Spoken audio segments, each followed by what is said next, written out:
Great. Hi, everyone. My name is Anila Rao. I'm the VP of APAC at Haptik. So today the topic of discussion with these three other distinguished gentlemen is conversational commerce, talk your way into the customer's heart. So to begin with, I will have the panel introduce themselves and tell us a little bit about themselves, their company, and then we can get started. So you want to start out, Sandeep, from your end? Yeah, hi. Good evening. My name is Sandeep, and I lead the IT and digital for Pantaloons, which is part of Aditya Birla Group's larger fashion and retail business. Good evening, everyone. I am Nayan. I head the IT division for Total Sports and Fitness. So we are basically a retailers, and now moving online on our own website as well as marketplaces.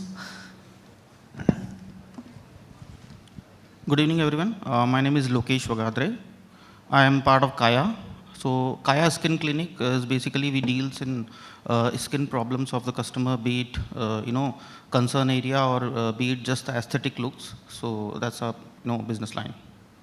Great. And I'm part of Haptik. So Haptik is a conversational commerce AI organization. So I'm happy to be moderating this topic because it's exactly pretty much what we do. But I think, conversational commerce as such is such a big word. It's actually quite a mouthful. But a very, very simple explanation of what it is the fact that, you're using channels of chat, of voice, and in a conversational manner, whether with a human or with a bot, right, with technology, you are helping individuals interact with the business. So that's as simple an explanation of conversational commerce.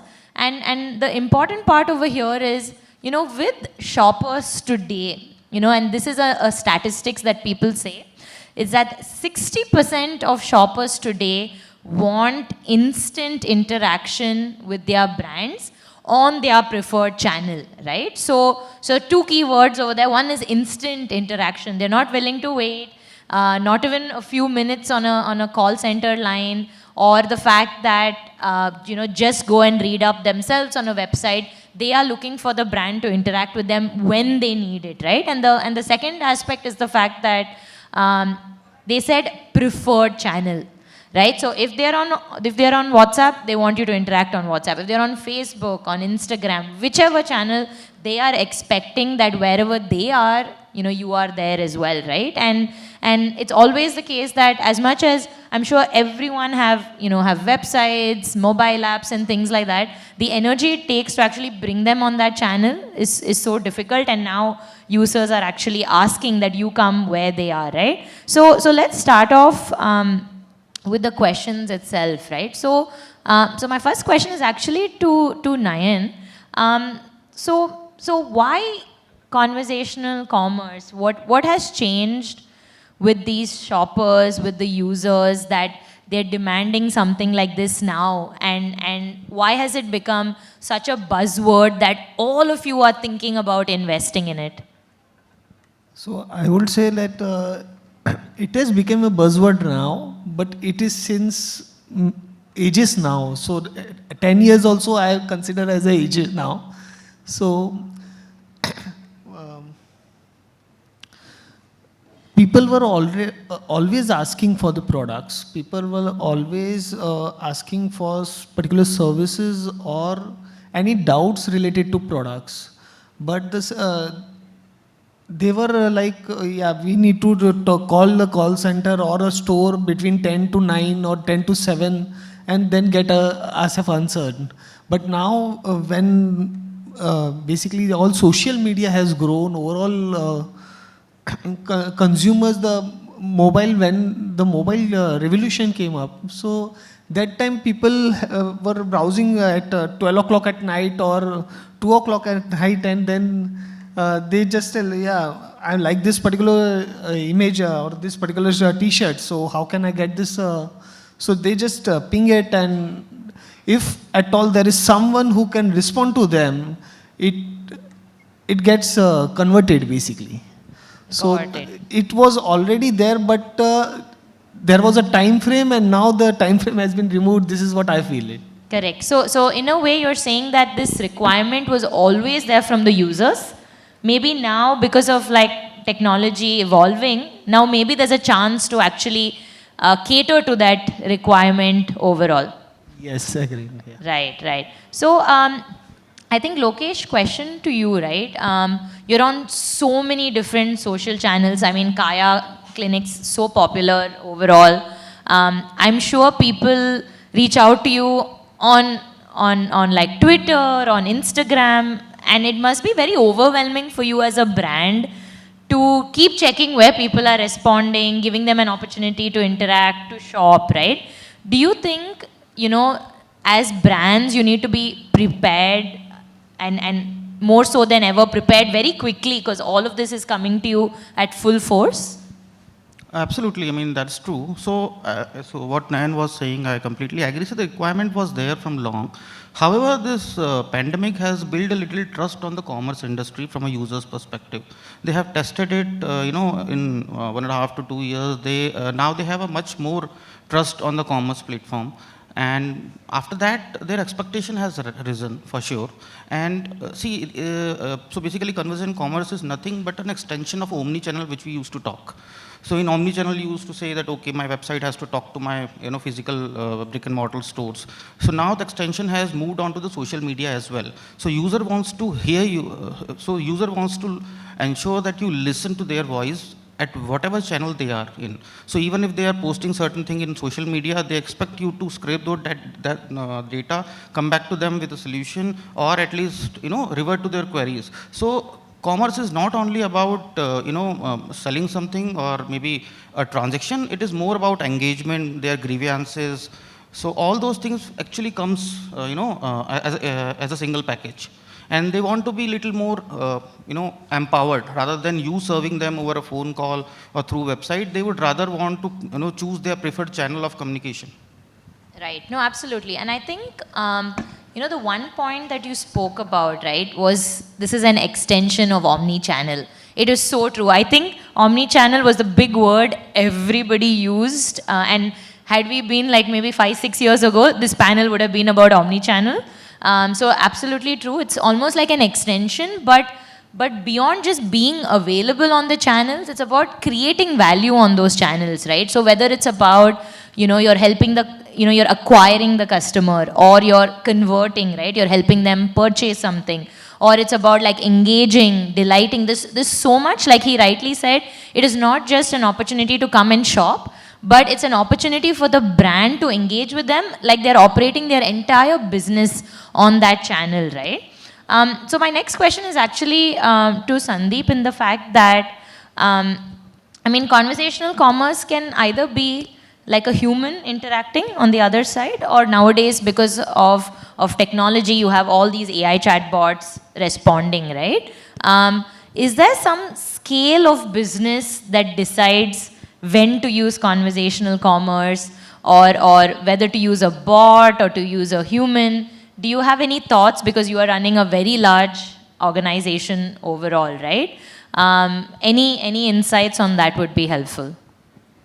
So if we just go back to what Nayan and Lokesh had said, it is a conversation commerce, and it's not ages. If I go back, it is real ages, where any commerce, maybe 50 years back or 100 years back, no commerce used to happen without you converse with your customer. Yeah. Right. Correct. So the only thing which has changed is the channels, where the channel was only you go to a store or you go to a trader and communicate with him, and then you used to buy or sell. Now the channels has increased, and that's why we need to be giving same experience of what you used to have with one-on-one on every channel what you present, whether it's online, app, or everywhere. So coming back to your question is that when to use an human or bot base. It's all about the volume what you had, and most importantly, that what you want to, I'm saying, what kind of services you want to offer, where human will have an advantage where person on another side, they are able to understand and converse with them because they've been doing all the time. Versus if you have to do it, 100 people has to converse. Correct. There's a challenge of everyone giving same experience. They are using same language. They are conversing and answering those. Isn't challenge of training hundreds of people who will keep churning in the stores to a bot which, if you train properly, will be able to give an answers. The flip side of that is it is still a machine and still learning. And many people, what our experience has been, many people don't engage beyond 2 or 3 conversation if it is through a bot. So bot could be a good choice for a large, whenever you feel that not more than one person can handle one message or 2 messages at a time from a consumer, then bot is the right fit. But you can't continue with a bot and you have to move it back to a human if you find that the consumer wants or feel to have a one-on-one interaction with a human. So you may start greeting them. If you want a service saying, I want to know my point, or I want to know where my order is, or any standard reply, those can be handled through a bot. Or if I want to know what's new in the store, or if I have to wear, I'm saying today I'm going for a, say, wedding, what should I wear? Now the answer could be a standard. I'm saying there's a new wedding collection available. Those can be handled with a bot. But if she is looking for a specific answers, then we need to seamlessly switch to a human agent or a human fashion assistant, what we call it, would be able to understand what consumer is looking for. Many times we don't know what consumer is looking for. She just walks in saying, "Kuch aisa dikhao," and then you have to lead them to the purchase. Right. No, I think the point that I liked a lot was it was always conversational, and then I think we ourselves made it where we made them only interact with like websites and mobile apps, cut off all the conversation, and now we're bringing it back, right? So it's very true that that's the point. And also, I think when you're having conversations with humans, absolutely you have to ensure the training, the standardization between one person and another. You can't have different answers, right? So of course, technology can definitely help in cases where there is scale. Training is a lot more easier. But I think, being from the business, the one thing that I always say is, technology should do what technology is good at. Humans should do what humans are good at, right? So never should it be that you do 100% chatbot automation. Never at all, right? You should do 70-80% automation, but keep that 15-20% for the humans, because it could be that maybe some questions you want the human to answer. Maybe they will answer it better. There is more empathy, right? Maybe there are cases where, the human is not able to exactly explain what they want. That's where an agent can come and involve themselves, right? So this combination of the technology, the chatbot, and the human is what is definitely the strongest, right? So Nayan, on your website, I have noticed a small WhatsApp icon, and then when I click on that WhatsApp icon, I get to divert to my WhatsApp, and then I'm interacting with a human at his organization, right? I'm actually curious to know, what made him even put that icon? What was he thinking, or what happened at the organization that they thought, okay, this will be good for Total Sports? So actually, first we have planned for a basic chatbot kind of on this our website, but then we've thought that we had an internal discussion, and we thought that WhatsApp is a new thing wherein people, almost all of them are on WhatsApp. So why not try WhatsApp and check it out basically? And that came into picture that we just placed that icon on the website, and then it moved forward to a bot, then again to the human, and we are still figuring out what to do now next. Right. So there are 575 million people on WhatsApp in a country of 1.3 billion people. So yes, absolutely, there are so many people on WhatsApp that you need to acknowledge this channel, that people want to be on that channel, people want to be interacting on that channel, right? So as a brand, you need to acknowledge saying, am I doing something on WhatsApp? Are there interactions happening, right?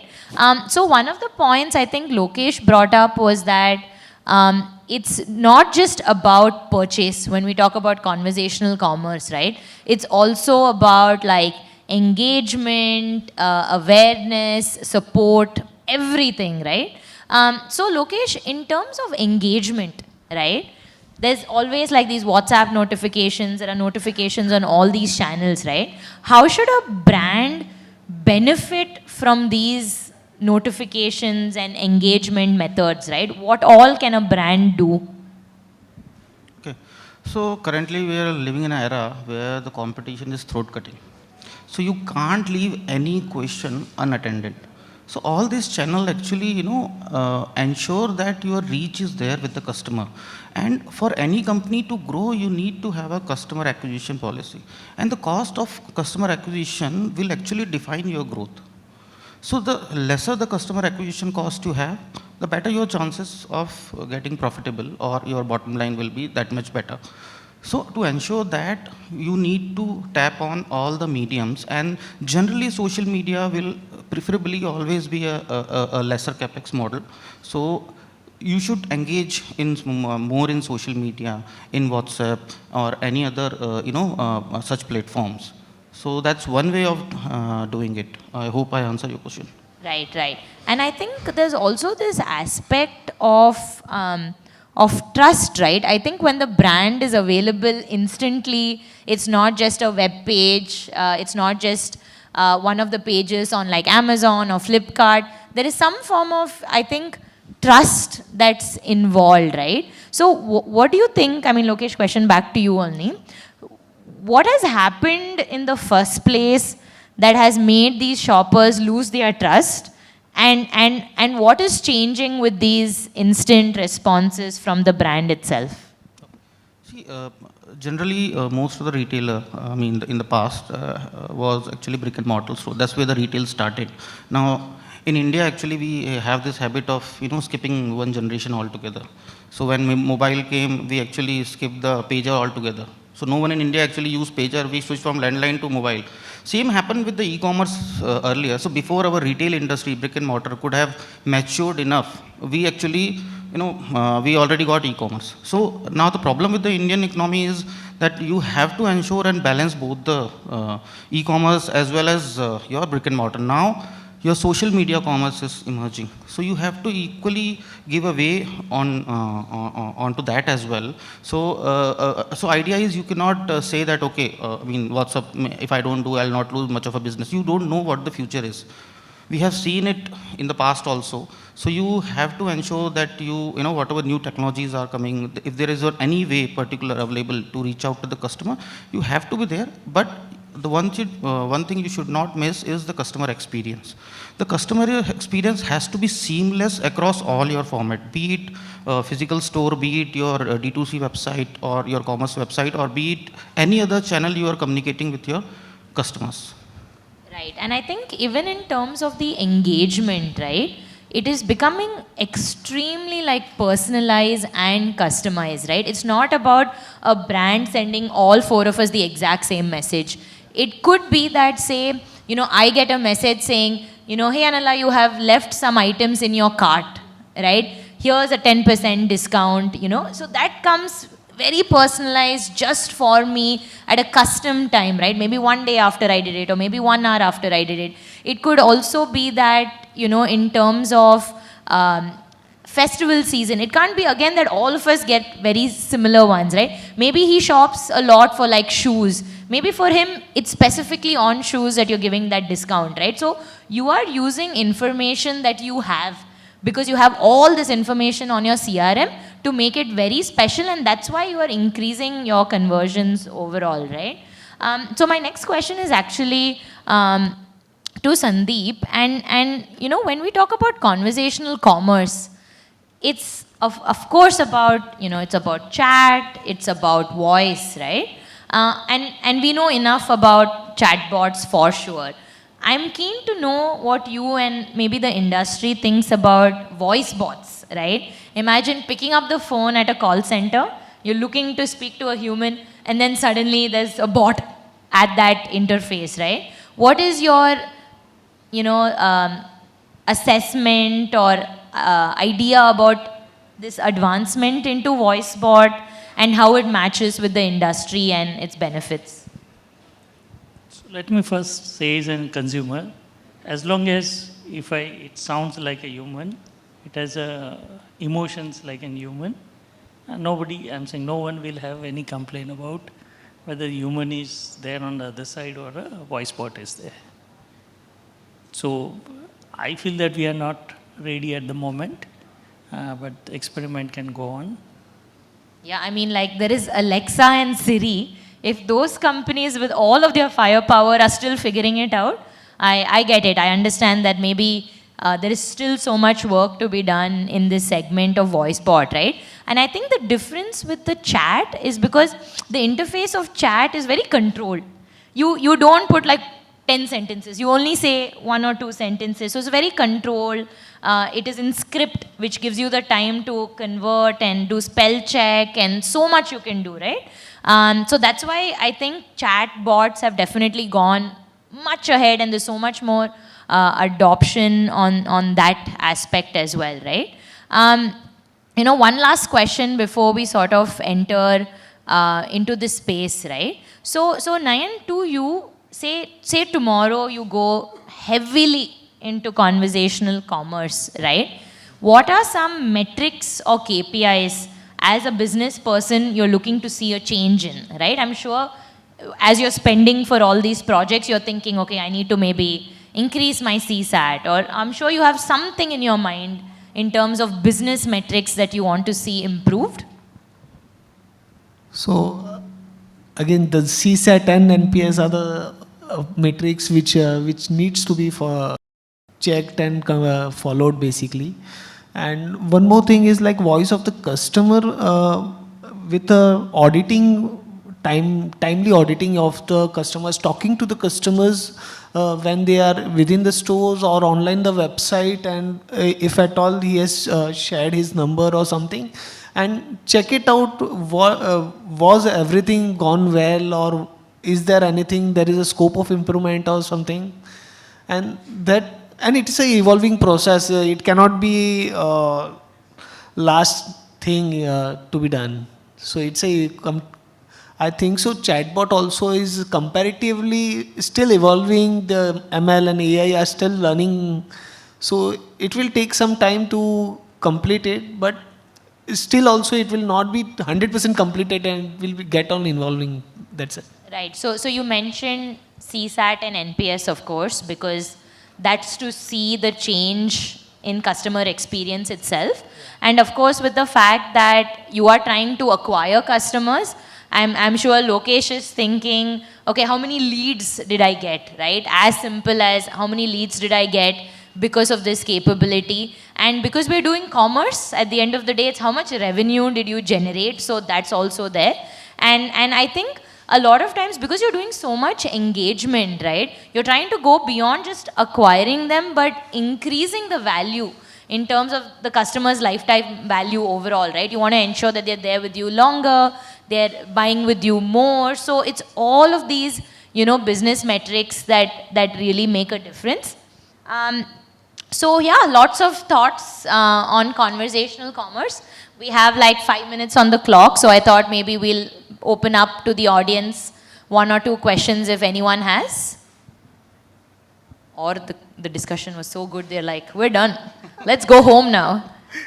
They are ready to go home. We are the last session of the day. Good. Okay, so guys, I hope this was helpful. You learned a little bit. They all explained all of their industry knowledge to you. So thank you everyone, and good evening.